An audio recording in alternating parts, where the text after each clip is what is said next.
أعوذ بالله من الشيطان الرجيم بسم الله الرحمن الرحيم يسألونك عن الشهر الحرام قتال فيه قل قتال فيه كبير وصد عن سبيل الله وكفر به والمسجد الحرام وإخراج أهله منه أكبر عند الله والفتنة أكبر من القتل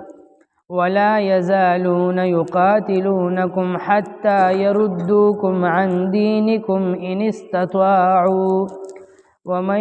يرتدد منكم عن دينه فيمت وهو كافر فأولئك حبطت أعمالهم في الدنيا والآخرة وأولئك أصحاب النار هم فيها خالدون صدق الله العظيم سورة البقرہ سپارہ نمبر 2 د سپاری رکو نمبر 11 او د سورت رکو نمبر 27 آیت نمبر 217-218 پیغمبر صلی الله علیه وسلم د صحابه کرامو یو جماعت د جهاد د سفر د پر لګلیو دغه صحابه یا جهاد لروانو او یا واپس را روانو د غزانه پلار کې د کافرانو سره مخامخ شل او کافرانو د دوی لار اونیوله صحابه کرامو دغه کافرانو سره جنگ وکړو او په دغه کافرانو کې یو کافر یې قتل کو دا واقعه چې په کوم ورځ باندې را پیښه شوله د صحابه کرامو دا خیال وو چې دا د جمادی الثانی اخیری تاریخ دی حالان کې دا د رجب اولنی تاریخو او د کافرانو د جاهلیت د زمانې نه دا دستور او طریقې کار را روانو چې هغوی به د کال په 12 میاشتو کې د 4 میاشتو ډیر زیات عزت او احترام کولو او دا 4 میاشتې به محترمې ګڼلې ذوالقعده ذوالحجه محرم دا درې پرلپسې دي او یو د رجب میاش نو په اسلام کې هم دغه 4 میاشتو احترام برقرار ساتلی شوی چې څنګه به د جاهلیت په زمانه کې کافرانو د دې 4 میاشتو احترام کولو دقسې به مسلمانانو هم د دې 4 میاشتو احترام کولو او په دې 4 میاشتو کې به جنگ جګړه قتل او قتال نه کولو د صحابو خیال داو چې دا د جمادی الثانی اخیری تاریخ دی او هغه د محترم میاشت د رجب اولنی تاریخو کافرانو په صحابه او په مسلمانانو پسې ملنډې شروع کړلې چې دا وګوره دا ځان ته مسلمانان وایي او دا د یو خدای منونکي دي او د رجب د محترم میاشتې د احترام یې خیال نه ساتلو او زمونږ سړی یې ووجلو دا خو دوی د محترم میاشتې بې حرمتي وکړله د رجب احترام او عزت یې ونه کړلو صحابه کرامو ته چې پته ولګېده نو هغوی هم پریشانه شول چې خدایه دا رانه څه شو دا خو محترمه میاشت وه د دې محترمو میاشتو کې قتل او قتال مونږ نه کولو او الله هم وایي چې د دې 4 میاشتو احترام کوئ نو صحابه حضور پاک له راغلل او د نبی علیه الصلاۃ والسلام نه تپوس وکړ چې د الله محبوبه پیغمبره مونږ ته خبر راکړه د دې محترمو میاشتو په باره کې هم او د دې محترمو میاشتو په ورځو کې د قتال په باره کې هم چې آیا د دې محترمو میاشتو احترام تر کوم وخته پورې دی او په دې محترمو میاشتو کې قتل او قتال د کافرانو سره جنگ جګړه کول څنګه دي نو الله جل شانه جواب راولېږو دا د اسلام ابتدایه زمانه وه اول شروع زمانه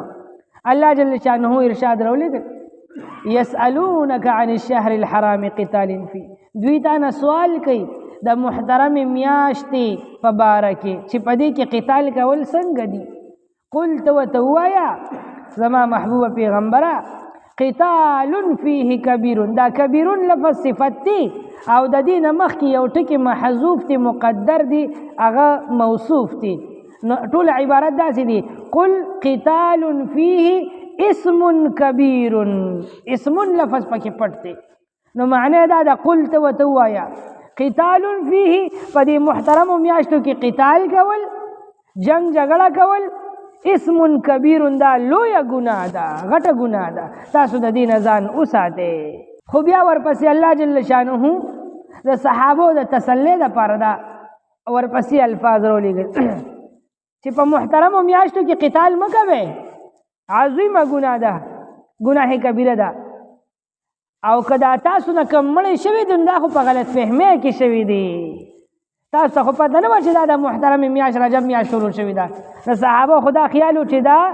د رجب د میاشتې ده چې مخکې کومه میاشت ده جمادی الثاني دا د هغې اخري تاریخ دی. نو دا خو تاسو په غلط فهمۍ کې تاسو نه دا قتل شوي دي، لہذا تاسو په دې باندې ګناهګار نه یې. البته د محترمو میاشتو د احترام خیال ساتئ. او ورپسې الله جل شانه صحابو ته جواب شل ورخی چې دا کافران که تاسو پسې ملنډې کوي او تاسو ته وایي چې تاسو د محترمې میاشتې احترام خیال ونه ساتو او زمونږ سړی مو وژلو او دا هم غلط کار وکړو، نو تاسو ورته ووایئ چې تاسو کوم د زمانې شیخان او زبرګان یې. تاسو خو وصد عن سبیل الله، تاسو خو د الله د لارې نه خلک منع کوئ، د اسلام او د ایمان راوړلو نه خلک منع کوئ. وکفر به، او په الله باندې کفر کوئ، الله نه منئ، د الله د وحدانیت اقرار نه کوئ. والمسجد الحرامي، او تاسو خو د بیت الله د مسجد حرام نه خلق منع کوي، مسلمانان بیت الله ته نه پرېږدي. شاته واقعه د صلح حدیبیه ذکر شوی وه، حضور پاک یې منع کړې نه د صحابو سره. نو تاسو خو د الله د کور نه خلق منع کوي. و اخراج اهله منه، او دا مسلمانانو دا صحابه حضور پاک د مکی د حرم شریف اوسیدونکي خلکو، نو دی کافرانو دغه مسلمانانو سره او دغه حضور پاک سره دومره ظلمونه، دومره ستمونه او دومره زیاتې ورسره وکړو چې هغوی غریبان یې د خپل کلي نه په هجرت کولو باندې مجبوره کړل او ویې شړل مدینې ته.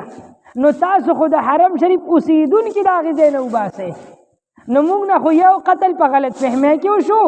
او تاسو د الله د لارې نه خلک منې کوئ، په الله باندې کفر کوئ، د مسجد حرام نه خلق منع کوي او د مسجد حرام اوسیدونکي خلق د مسجد حرام نه وباسي. او الفتنه، او فتنه خوروي، فساد خوروي. نو زمونږ نه خو یو قتل شو، دا په غلط فهمۍ کې شو، او تاسو خو 15 غټ غټ جرمونه کوي. نو دا تاسو چې 15 غټ غټ جرمونه کوي، دا د الله په نسبت باندې زمونږ د دې قتل نه لویه ګناه ده. پښتانه وایي غلبیل را پاسي او کوزې ته وایي چې تا کې 2 سوري دي صاحبه. نو دوی هغه چل کولو، په خپله پکې دا دومره غټ غټ جرمونه وو، دا دومره غټ غټ ګناهونه او فتنې پکې پرتې وي، هغه ورته نه ښکاري دي. او د صحابو دقه یو غلطي یې رونیوله او نیغه نیغه یې خلکو ته کوله، او دا د محترمې میاشتې د احترام یې خیال ونه ساتو، دی ونه کړل او هغه یې ونه کړل، او د صحابو د بدنامولو کوشش یې کول. نو الله جل شانه د دې خبرې ذکر وکړو. والفتنه، او تاسو خو فتنه خوروي، فساد خوروي، شر پسند خلک یې. والفتنه اکبر من القتل، او دا تاسو چې کومه فتنه خوروي دا زمونږ د دې قتل نه لویه ګناه ده. ولا يزالون يقاتلونكم، په دې ځای کې الله جل شانه مسلمانانو ته د دې خبرې تسلي ورکوي چې تاسو په خپل ایمان باندې، په خپلو نیکو اعمالو باندې کلک ودرېږئ. ګورې قدمونه هم ونه ښویږي. د دې کافرانو کار دا دی چې دوی به تاسو سره جنګونه کوي، خوله به درچوي صاحبه، لاس به درچوي، ټونګه به درچوي، تیلې به دروړي، د جنگ میدان به ګرموي. خو که تا پې الټه ګزار وکړو نو بس بیا به ځان نه بیگی بلی وته بیگی بلی بن جاتی ہے، بیا د ځان نه به پیشونګړې جوړ کړي او بس ځان به دنیا ته معصوم ښکار کړي، هله موږ سره زیاتي وکړو او هله موږ سره دا وکړو، له موږ سره هغه کړو. چې مسلمانان دل کوي نو هغه بیا ورته نه ښکاري صاحبه، او که مسلمان پې یو ګزار وکړو نو بس بیا ټوله دنیا په بلاړئ. لکه ته د فلسطین ته سوچ وکړې دی لوټي کو 2 کاله مسلسل اسرائیل بمباري وکړه صاحبه. نو د دنیا د اقوام متحده یو سوشل میډیا او یو اقوام متحده یو کفري طاقت په دې باندې आवाज وچونکو چې یاره دا د انسانیت خلاف کار کیږي، دا د انسانیت چې کوم دي سره انسانیت سره ظلم او زیاتی دي. مسلمانۍ خو چلو یو طرف تکا او ایران په 2 میزایلې ورخطا کړې، دا سټیزونه یې واچول صاحبه، او ټولې دنیا ته ویاله ایران د سرحداتو خلاف ورزي وکړه او د آئین خلاف ورزي وکړه او دی وکړه واغې وکړه. او په افغانستان کې طالبانو چې کوم دي په زنانو باندې په یونیورسيټو کالجونو باندې پابندي ولګوله ویل چې څوک په لوپټو کې راځي هغه به نه راځي او که په بورقو کې راځي او شرعي پرده کې راځي به نو په دې باندې امریکا او یورپ لګیا دي او اخبارونه او ټي ویان او ریډوان د مسلمانانو او د اسلام بدنامولو کوي. دا وګوره د حقوق نسوا دا خلاف ورزي کوي، د ښځو حقوق پامال کوي او ښځو ته د ښځو حق نه ورکوي. نو دا دوی د ظلم او زیاتي ښکاري چې د اسلام یو حکم مسلمانان په خپلو چې کوم دی عوامو باندې هغه نافذ کوي پې او د دوی د خپل ظلمونه ستمونه دا ورته نه ښکاري. نو الله جل شانه وایي ولا یزالون یقاتلونکم، دوی به همیشه تاسو سره جنګیږي، قتل و قتال به سره کوي تر کومې پورې حتی یردوکم عن دینکم ان استطاعوا، د دوی در باندې وس نه رسي ګنې د دې خپل دین نم اړی یا خو په زور باندې د ټوپک او د تماچې او د بم په زور باندې مرتد کوي د اسلام نه دی اړی. او زه به پکې درته یو بله ناشنا خبر وکړم، دا کافران به تاسو سره جګړې کوي،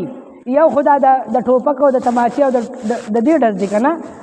د دې دا جنګ دی، او یو نن سبا د سوشل میډیا جنګ دی صاحبه. تا ته ټیک ټاک راویستو، یوټیوب یې راته راویستو، فیسبوک یې راته راویستو، انسټاګرام یې پکې راویستو، نور داسې په دې موبایل کې سوشل میډیا شیان دي، انټرنیټ لډو ګیمونه یې درته راویستل، نور شیان دي پکې په انټرنیټ باندې چې هغې کې دا مسلمان ورننوځي نو داسې حتی پکې ورسېږي چې دې د ایمان نه خلاص یو پته ورته نه وي، د ځان نه خبر هم نه وي. هغه د اسلام هغه احکامات، هغه حیا، هغه غیرت، هغه د دې مسلمان نه بالکل ختم کړو. دا هغه کفري جنګ دی چې د مسلمان سره شروع دی، مسلمان د ایمان نه اړی، خو دې د ځان نه خبر هم نه دي صاحبه. دې په دې باندې فخر کوي چې زه غټ ټیک ټاکر یم، ما سره دونه زره فالورز دي، او زه غټ فیسبوک کې زما غټ دغه دي شی دي صاحبه، او زه غټ یوټیوبر یم. دا دې ته یو غټه کامیابي ورته ښکاري، اول ته ورته چې هغه شیان پکې روان شي نو پیسې ورته څه داسې میلو شي نو بیا ورته ځان کامیاب ترین انسان ښکاري په دنیا کې، او د ایمان نه اخلاص کړی وي، د ایمان نه وتې وي صاحبه. نو دا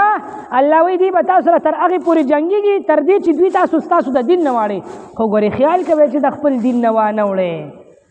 مه د کافرانو د زور نه مجبوره کېږئ چې خپل دین پرېږدئ صاحبه او کفر طرف ته واوړئ، او مه د هغوی په چالونو کې مه راګیرېږئ صاحبه. دا سوشل میډیا ټول کفري چالونه دي، دا مسلمان او دا نوجوان نسل د اسلام نه اړئ. نو خیال به کې خپل ایمان به مضبوط ساتي صاحبه، چې ایمان ورپسې پرې نه دي، مونځ ورپسې پرې نه دي، ذکر تلاوت ورپسې پرې نه دي، او پیغله دې ورپسې د سر لوپټه کوزه نه کي، او برقه دې ورپسې کوزه نه کي، حیا او پرده درنه ورپسې لاړه نه شي، چې دا شیان درنه ورپسې لاړل، پرده درنه لاړه، حیا درنه لاړه، مونځ ورپسې پاتې، ذکر تلاوت ورپسې پاتې، او د قرآن تلاوت کول ورپسې پاتې، د الله حکمونو باندې عمل کول ورپسې پاتې، او صرف دقې پسې نښتي، نو بس پیښه چې هغوی په خپل میشن کې کامیاب شو او ته ناکام شې د ایمان خرې ورې ارمان د دنیا کې، نو بس دنیا پسې به نښتي او ایمان به دې خرې ورې شي صاحبه.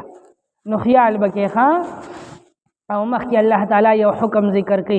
چې څوک خپل دین پرېږدي او بې دینه شي، ومن یرتد منکم عن دینه، او څوک چې واوړي منکم دستاسونه عن دینه د خپل دین نه، فیمت او دی مړ شي وهو کافر، په داسې حال کې چې دی کافر وي، فاولئک حبطت اعمالهم فی الدنیا والآخره، د دې خلکو عملونه په دنیا کې هم ضایع شي او په آخرت کې، واولئک اصحاب النار هم فیها خالدون، او دا خلک په مرګري وي د اور، همیشه به په اور کې سوځي. یو څوک چې خپل دین پرېږدي، مسلمان دی، پیدایشي مسلمان دی، یا کافر و کلمه ویله مسلمان شو او په اسلام کې وخت تیر کو، بیا د اسلام نه واپس کفر طرف ته واوړېدو، د اسلام نه د کلمې نه انکار کوي، زه کلمه نه منم، کلمه پکې څه شی دی، نعوذ بالله، د قرآن نه انکار وکړي، د پیغمبرانو نه انکار وکړي، د مونځ نه انکار وکړي، د حج نه انکار وکړي، د زکات نه انکار وکړي، د جهاد فی سبیل الله نه انکار وکړي، دعوت و تبلیغ نه انکار وکړي، څومره چې د اسلام فرضي احکامات دي د هغې نه انکار وکړي، د زړه نه انکار وکړي او د هغې نه واوړي، نو دته په اسلام کې ویل کېږي مرتد، دا سړی د اسلام نه واوړېدو، مرتد شو. نو د مرتد په دنیا کې عملونه ضایع کېږي، په آخرت کې عملونه ضایع کیږي. په دنیا کې عملونه ضایع کېدل دا دي که نه چې د څومره زکاتونه ورکړي وي هغه ټول به برباد شي، چې څومره حجونه یې کړي وي هغه ټول به برباد شي، چې څومره عمرې یې کړي وي هغه ټول به ضایع شي، چې څومره منځونه یې کړي هغه به هم ټول ضایع شي، چې څومره نیک عملونه د خیر ښېګړې کارونه یې کړي هغه ټول د هغې هغه اجرونه ثوابونه به ټول برباد شي. صاحبه ابه د عملنامې نه ختم شي، ډیلیټ به شي، پرمننټ به ډیلیټ شي، واپس نه راځي. صاحبه بالکل به ختم شي او د هغې اجر او ثواب به دته نه میلاویږي. او د ده په نکاح کې چې کومه بیبي وي هغه د په شریعت محمدي باندې ښځه کړې وه، نو چې دی د اسلام نه واړېدو شریعت محمدي ختم شو نو نکاح هم ختمه شوه، ښځه پې طلاقه شوه. په مرتد سړي باندې ښځه طلاقېږي، ښځه به ترې خلاصه شي، صاحبه طلاقه به شي، که دی وایي او که نه وایي، که دی مني او که نه مني، د ده ښځه به طلاقه وي. د دنیا بربادي ده صاحبه. د آخرت بربادي دا ده چې دا څومره نیک عملونه یې کړي وو په دې باندې به ورته ذره برابر اجر او ثواب نه میلاویږي. جهنم کې به الله غورځوي او همیشه لپاره په جهنم کې وي، بیا به د جهنم نه راونځي. د آخرت د عملونو تباهي ده، حبطت اعمالهم. په دنیا او په آخرت کې عملونه به برباد شي صاحب. او دا مرتد سړی به حکومت وقت به راونیسي، باچا قاضي جج به راونیسي، پولیس به ونیسي، قاضي ته به پیش کړي. ده ته به ووایي چې هلکه ته ولې مرتد شوې؟ نو که د ده په ذهن کې څه اشکالات وي، څه خبرې اترې وي، بنده ذهن ته فتور راشي، ګډې وډې خبرې راشي، شیطاني وسوسې پې راشي، د کافرانو په چالونو کې راګیر شي، ګډې وډې خبرې وکړي، نو سرکار او حکومت وقت به ده ته عالمان کښېني، 3 ورځې ټیم به دله ورکړي. نو 3 ورځې به حکومت وقت دی دا عالمان به دی په دلایلو قایل کی چې د کوم اعتراضات وي هغه به ولا ختم کی، د قرآن او د اسلام حقانیت په 3 ورځې بیان کی، د دماغ به خلاص کی، په ټولو خبرو باندې پوهه به کی. نو که 3 ورځې کې دی په خبره باندې پوهه شو او توبه ویستله چې یاره بس زه پې شوی نه یم، غول مې خوړلی دی، یاره پې نه شم، بس ګاډې واډې مې د خولې نه وتې دي، زه توبه وباسم، کلمه ویمه. نو په کلمه ویلو باندې به دی واپس مسلمان شي، نو بیا به وجل کېږي نه، پرې به ښودي شي. هغه چې کومه ښځه پې طلاقه شوې وه هغې سره به وله واپس نکاح وتړلی شي، که نکاح تړل غواړي. الله چې کوم نیک عملونه یې کړي هغه برباد شو، په هغې باندې اجر او ثواب ورته نه میلاوېږي، خو بس لاړل صاحب. کوم حج یې چې کړی و هغه حج لاړو،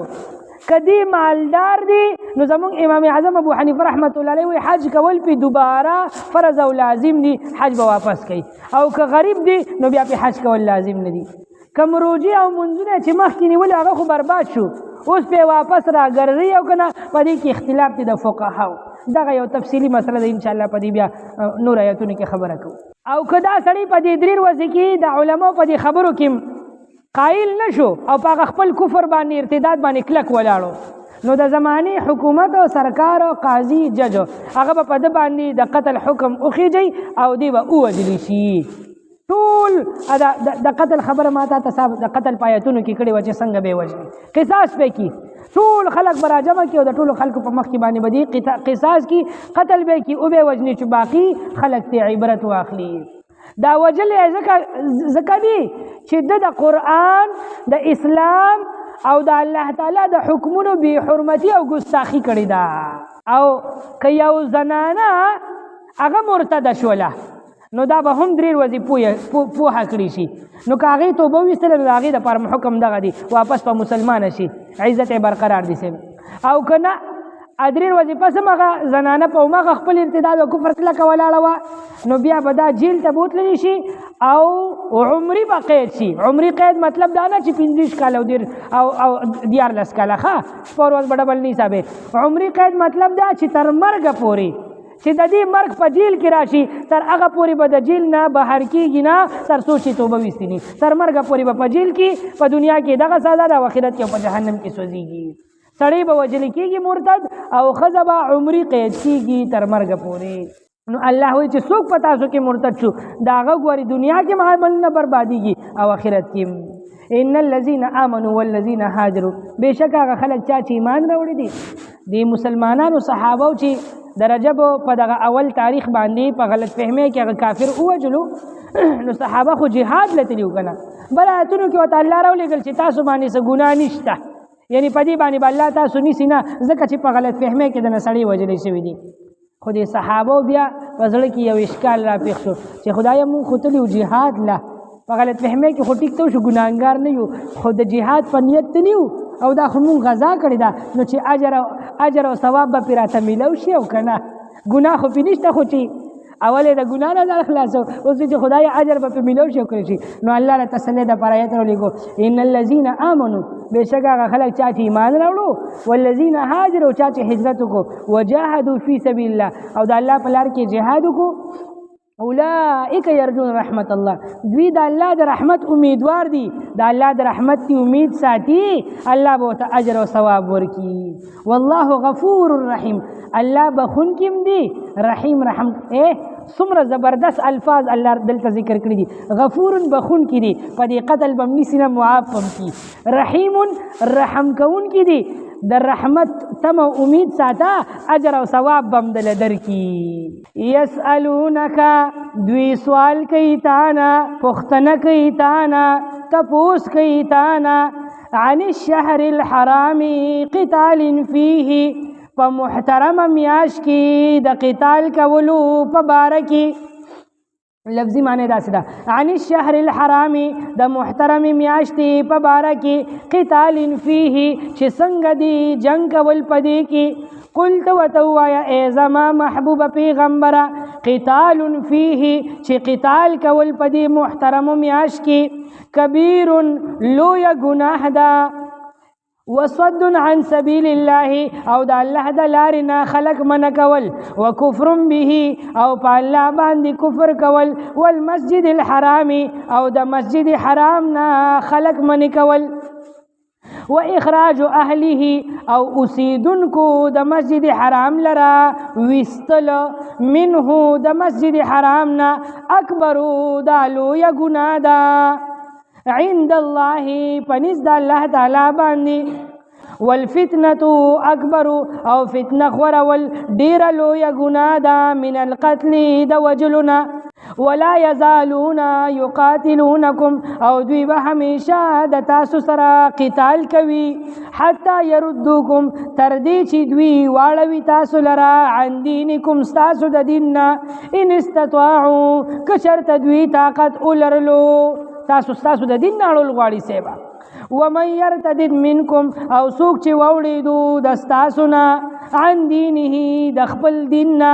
ومن يرتد منکم او څوک چې مرتد شو په تاسو کې عن دینه د خپل دین نه فیموت او بیا دې مړ شو وهو کافر په داسې حال کې چې دی کافر و په دغه خپل ارتداد کلک ولاړو او واپس یې توبه ونه ویسته او کلمې ونه ویله او تر دې چې مرګ وله راغی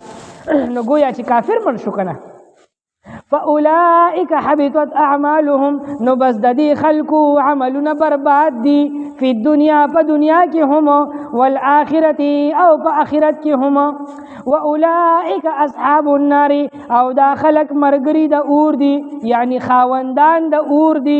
جهنم والا دي هم فيها خالدون دوی به همیشه په دې جهنم کې ان الذين بشک هغه خلق آمنو چاچی ایمان راوړو والذین او هغه خلق هاجروا چاچی هجرت کو وجاهدوا او بیا جهاد وکړلو فی سبیل الله پلار د الله تعالی کی اولئک یرجون رحمت الله هم دق خلق امید ساتي د رحمت د الله تعالی والله غفور الرحیم او الله تعالی ډیر بخون کی او رحم کون کی ذات دی سبحان ربک رب العزة عما یصفون وسلام علی المرسلین والحمد لله رب العالمین برحمتک یا ارحم الراحمین.